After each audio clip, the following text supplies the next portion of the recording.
புதுக்கோட்டை மாவட்டம் திருமயம் தாலுகா ராங்கியம் கிராமத்தில் இருக்கும் சின்னையாபிள்ளை மகன் அழகர்சாமி. நான் எல்ஐசி தொழில் பண்ணிக்கிட்டு இருக்கேன், விவசாயம் பண்ணிக்கிட்டு இருக்கேன். இந்த மாதிரி என்னுடைய மகள் படிப்புக்காக வேலூர் கான்ஃபரன்ஸுக்காக என் மகளை கூட்டிக்கிட்டு என் மனைவி கூட்டிக்கிட்டு 19/6/2025 அன்னைக்கு இங்கே வேலூர் கிளம்பி நாங்கள் போகிறோம். போகிற பொழுது எங்களுடைய வெளிக்கேட்டு சாவியை எய்த்த கடை மளிகை கடை சரவணன் பையன் விக்னேஷ் என்பவரை கொடுத்துட்டு போனோம். அதுக்கு அடுத்து போனது மறுநாள் 20ஆம் முடிஞ்சு 21ஆம் எனக்கு காலையில் அவர் ஃபோன் பண்ணுறார். இந்த மாதிரி ஜன்னல் உடைச்சி வீடு பூட்டியிருக்கு, வீடு திறந்துருக்கு அப்படின்னு சொல்கிறாரு. உடனே நான் அக்கா வீட்டுக்காரனையும் என்னுடைய நண்பர் கணபதியும் போய் பார்க்க சொல்லிவிட்டு உடனே நாங்கள் அந்த இதை பாதியில் கேன்சல் பண்ணிவிட்டு உடனே வீட்டை பார்க்குறோம். மறுநாள் காலையில் 5 மணிக்கு பார்க்குறது முன்பக்க கதவு எதுவுமே திறக்கலை, அப்படியே இருக்குது. ஜன்னலை மட்டும் உடைச்சி உள்ளே வந்திருக்கு. இந்த ஜன்னலில் இந்த பாந்தை மட்டும்தான் எடுத்தது.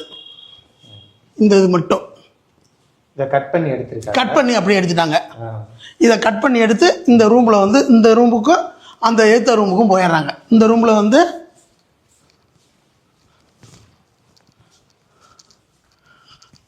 இந்த ரூமில் என்னுடைய மயம்ட்டும் என்னுடைய மருமகட்டு நகையும் இருந்தது.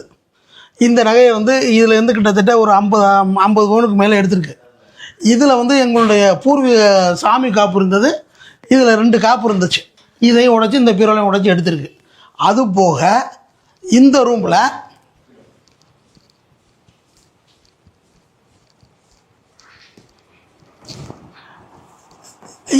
ரூமில் இந்த பீரோலை உடைச்சி இதில் இருந்து என்னுடைய மனைவி வீட்டு நகை, இதில் இருந்த நகை எடுத்திருக்கு. இது போக இந்த பீரோலையும் உடைச்சி எடுத்திருக்கு. இந்த ரூமில் 2 பீரோல், என்னுடைய மனைவி வீட்டு நகை ஒரு 30 பவுன் நகை. இது அப்படியே எந்த நகையும் இல்லாமல் வெள்ளி பொருள் ஒரு 5.5 கிலோ. என்னுடைய மனைவி விட்டும் என்னுடைய மருமக வீட்டு நகையும் அப்படியே ஒரு 80. அதுக்கடுத்து எல்ஐசி கட்டுறதுக்காக வச்சுருந்த பணம் ஒரு 1.5 லட்சம் ரூபா. இது எல்லாமே எஃப்ஐஆரில் பதிவு பண்ணியாச்சு. இந்த 80 பவுன் நகைக்குமே பில்லு கொடுத்துருக்குறோம், அதுக்குள்ளான ஃபோட்டோ காப்பி கொடுத்துருக்குறோம். எல்லாமே நம்ம இன்ஸ்பெக்டர்கிட்ட சப்மிட் பண்ணி இது எல்லாமே ஏடிஎஸ்பி மேற்கொண்டு என்கொயரி பண்ணி எல்லாம் முடிவு பண்ணியும் எஃப்ஐஆர் போட்டு வாங்கி வச்சோம். அதுக்கு அடுத்து ஒரு 15 நாளில் அக்யூஸ்டை பிடிச்சாங்க. அக்யூஸ்டை பிடிச்சிட்டு எங்களை வர சொன்னாங்க. வர சொல்லி ஒரு என்கொயரி பண்ணதில் எங்களுக்கு ஒரு சாட்டிஸ்ஃபைட் இல்லை, ஒரு திருப்திகரமான என்கொயரி இல்லை. அதுக்கடுத்து கேட்டோம்னா நீங்கள் எதுவும் பேசக்கூடாது, சிவகங்கையில் அஜித்குமார் கொலை வழக்கில் இதாகி போச்சு, நாங்கள் அதனால் அடிக்க முடியாது, எதுவும் இது பண்ண முடியாது, இது எங்களுடைய கையெல்லாம் கட்டப்பட்டு இருக்குது அப்படின்னு சொல்லி எந்த விதமான நடவடிக்கையும் எடுக்கலை. எங்களுக்கு அதில் ஒரு திருப்திகரமான ஒரு இது இல்லை. இதுவரை காணாமல் போய் 1 வருஷமும் 1 மாதம் ஆயிடுச்சு. இதுவரை 1 கிராம் நகை எங்களுக்கு ரெக்கவரி பண்ணி கொடுக்கல. ஆனால் குற்றவாளிகளை 15 நாளில் பிடிச்சிட்டாங்களா? குற்றவாளியில் 15 நாளில் பிடிச்சிட்டாங்க. ஒரு குற்றவாளியை பிடிச்சி அக்யூஸ்டை பிடிச்சிட்டு எங்கள்கிட்ட மறுபடியும் பார்க்குறாங்க. 2வது குற்றவாளியை நாங்கள் கண்டுபிடிக்கணும்னு சொல்கிறாங்க. அவர் திண்டுக்கல் ஜெயிலில் இருக்கார், பிடிச்சி கொண்டாந்து வச்சுட்டு அடுத்து ஒரு 4 நாளில் சொல்கிறாங்க. இது எல்லாமே முதல்ல சொன்னதுக்கும் இப்போ சொல்கிறதுக்கும் முன்னுக்கு பின் முரணாகவே இருக்குது. சரி, இப்போ குற்றவாளிகளை அரெஸ்ட் பண்ணாங்க. ஆமாம், ஏதாவது ஒன்று ரெக்கவர் பண்ணியிருப்பாங்கல்ல? அவங்க 4 பவன் அட்டிகாவில் கொண்டு கொடுத்தாரு, நாங்கள் அப்படின்னு சொல்கிறாங்க ஒழிய அந்த 4 பவன் காப்பை எங்கள்கிட்ட காட்டலை. அட்டிகா மேலே நாங்கள் கேஸ் போட்டிருக்கோம்னு சொல்கிறாங்க ஒழிய அதுக்கடுத்து எந்த ஃபர்தர் ஆக்ஷனும் இல்லை.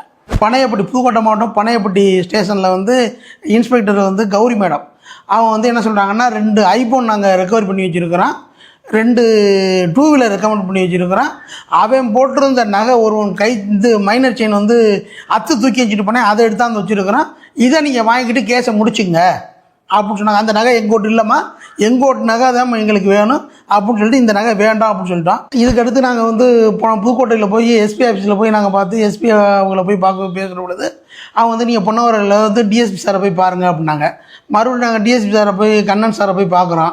அப்போ பார்க்குறது நாங்கள் எல்லாம் பண்ணுறோம், எல்லாமே உங்களுக்கு தெரியும்ல, நாங்கள் எல்லாம் ரெக்கவரி பண்ணிவிட்டு உங்களுக்கு நாங்கள் ஏற்பாடு பண்ணுறோம் அப்படின்னு சொன்னாங்க. அதுக்கடுத்து எந்த விதமான நடவடிக்கையும் எங்களுக்கு வரல. 1 கிராம் கூட ரெக்கவரி பண்ண முடியல. அதுக்கடுத்து டிஎஸ்பி சார் மறுபடியும் ட்ரான்ஸ்ஃபர் ஆகி போயிட்டாங்க. மறுபடியும் பொன்னவராகி வேறு டிஎஸ்பி சார் வர்றாங்க.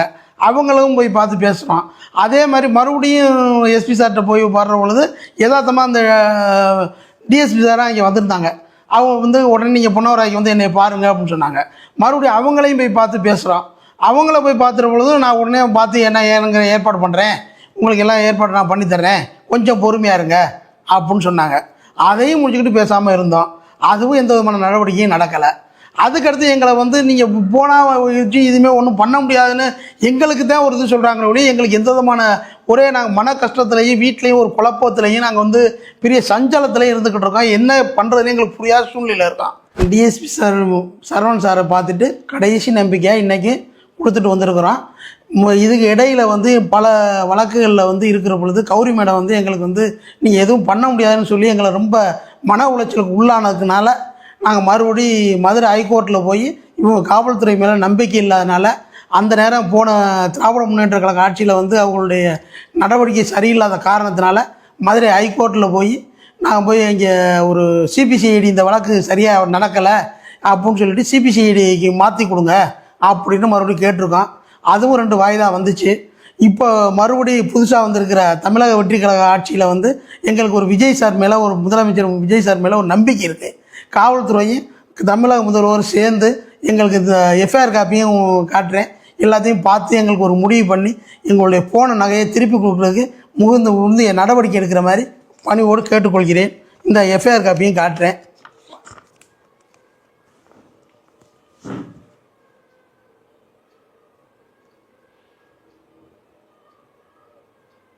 இருபத்தி 5ஆம் தேதி போட்டிருக்காங்களா? 25/6/2025 எஃப்ஐஆர் போட்டது. 1 வருஷமும் 1 மாதம் ஆயிடுச்சு. இந்த வழக்கு சம்பந்தமாக தமிழக முதல்வர் கருத்தில் கொண்டு எங்களுடைய காணாமல் போன நகைக்கு உரிய விசாரணையை மேற்கொண்டு அதுக்கு உத்தரவிட சொல்லி உரிய நகை மீட்டு தருமாறு தமிழக முதல்வரை பணியோடு கேட்டுக்கொள்கிறோம்.